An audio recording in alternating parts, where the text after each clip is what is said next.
What's happening, YouTube? It's Simon 466 Cards, and today we're going to talk a little bit about the business of sports cards, but it's gonna be more about the psychology of sports cards, and specifically, I want to answer the question: why do people still buy wax, and why do people still buy into breaks? Because it's pretty obvious that these are situations and products where the odds are stacked against you. I did a video a while back trying to calculate the percentage or probability of breaking even on Panini 1-in-1, and I got to a number of 17%, and I'll link to that video in the description below. But I went through the whole checklist and valued every single card in there, and I got to 17%. And I have no reason to believe that any other Panini product is that far off from 17%. It might be a little bit higher, maybe 20, 25, 30, but that low percentage of breaking even screams stay away. But people are still buying these products, whether it's wax or buying into breaks. Why is that? And that's the question I want to try to answer today with some psychology, more than math and data that I normally do. So you probably are thinking, well, there's the very obvious reason, Simon.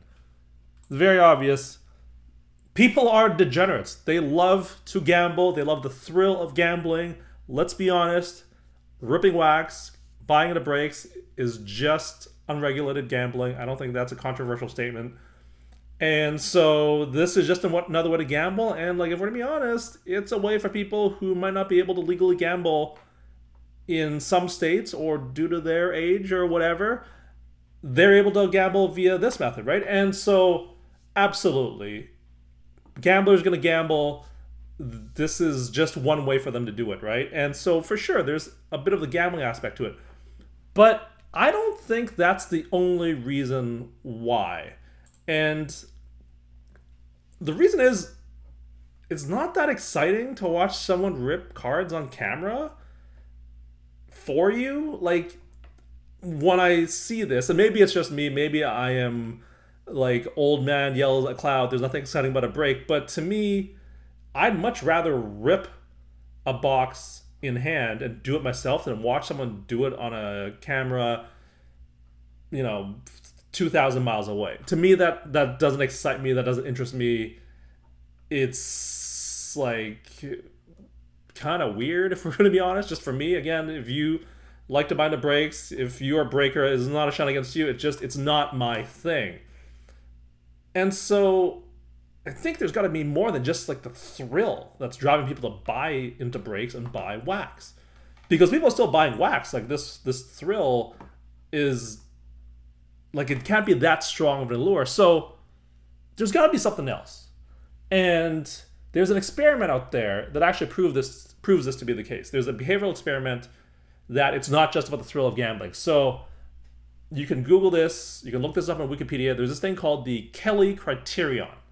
I will not at all explain what that is because it's not relevant to the point.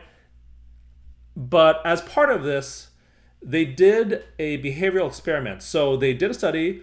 They had a bunch of people, and each person was given $25, and they were able to make even money bets on a coin. But the coin was a fixed coin where heads would land 60% of the time. And these people had 30 minutes to play. They could choose however much they wanted to bet. So if they had 30 minutes, they say they would be able to make 300 bets. And whether they bet $1 or $2 or all $25 at once, they could change their bets. They could do whatever they want. And however much money they won, they were able to keep, and winnings were capped at $250. And so you would say, okay, well then the only variable you really have to change here is the amount you bet, right? Because obviously you're going to bet on heads. You are going to obviously bet on heads because 60% of the time it's going to win. You would never bet on tails, except in this experiment, 2/3 of the people still gambled on tails at some point in the experiment, which logically is absolutely insane. There is no reason to do that, and yet 2/3 of the people in the experiment did, right?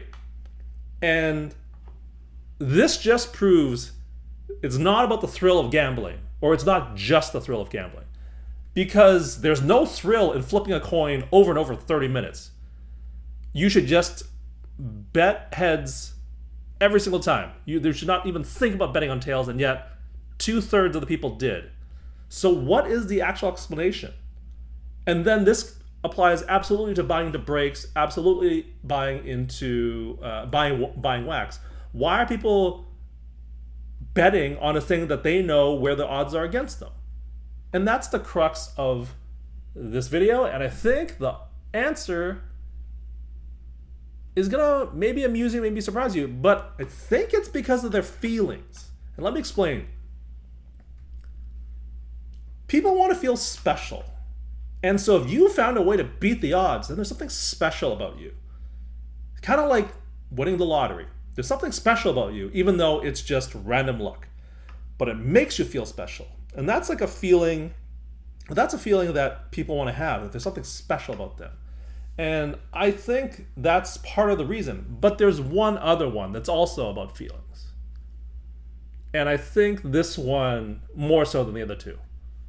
People want to feel smart. They want to feel like they're smarter than everybody else because they found a way to beat the odds and you didn't. And that's why people bet tails when it's a 60-40 proposition and they're betting on the 40%. It's why people buy into breaks. It's why people buy into wax. They want to feel like, yeah, the odds were against me, but I still found a way. I'm smarter than you. I'm smarter than everybody. I'm smarter than all of y'all. I think that's what's driving this. And I actually do believe that wanting to feel smarter than everyone is a big part of what drives the hobby. And I'll share a story with you. So I made a video last year about a card that was coming up for auction, and I said, oh, I think this card is going to be valued or is going to sell at auction much less, and I think this card, the owners will lose a lot of their money. And I don't have a very big channel. Like, let's just be honest here. I have a couple hundred people or whatever the number is at now. And yet someone randomly DM'd me and said, hey, can I talk to you on the phone? I'm the owner of this card. Like, literally talk to me on the phone, not just like send a couple of text messages or whatever. And I said, okay, sure. And we had a nice chat, but he ended up trying to convince me that I was wrong and he was right, and actually that card is going to sell for more. But it was weird because the card was already going up for auction. It was literally at auction.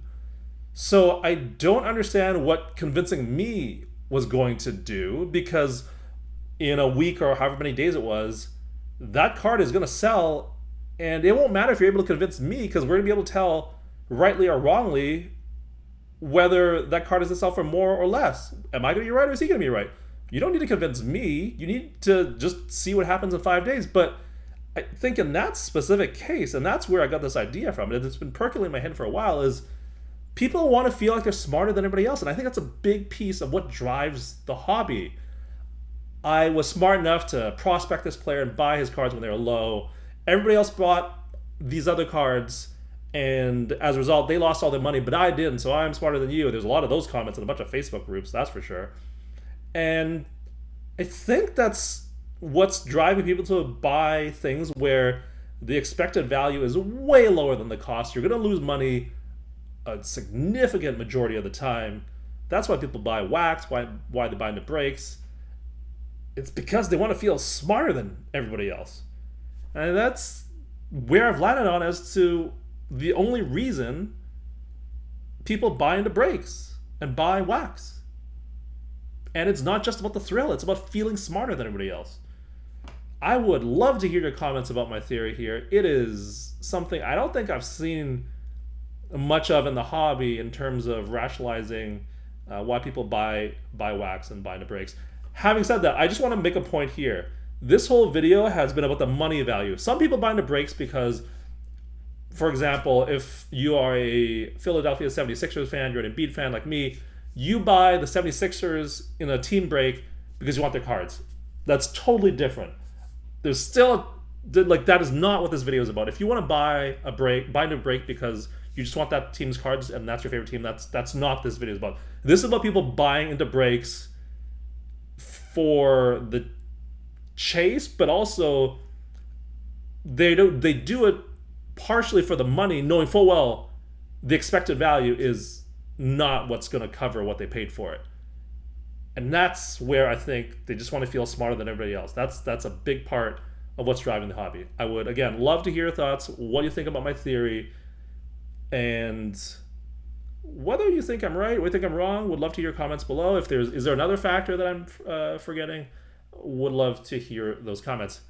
As we do sometimes on the channel, and sometimes being basically whether or not I've done any planning ahead, we talk about the next video. And next time, I'm going to show you what not to do when you list your cards on eBay, and how not to do it, and how it might affect others, because guess what? This is a first person experience, or first person narrative of what happened to me and how someone else's actions affected my card. Thank you as always for listening and watching. I will talk to you all soon. Cheers.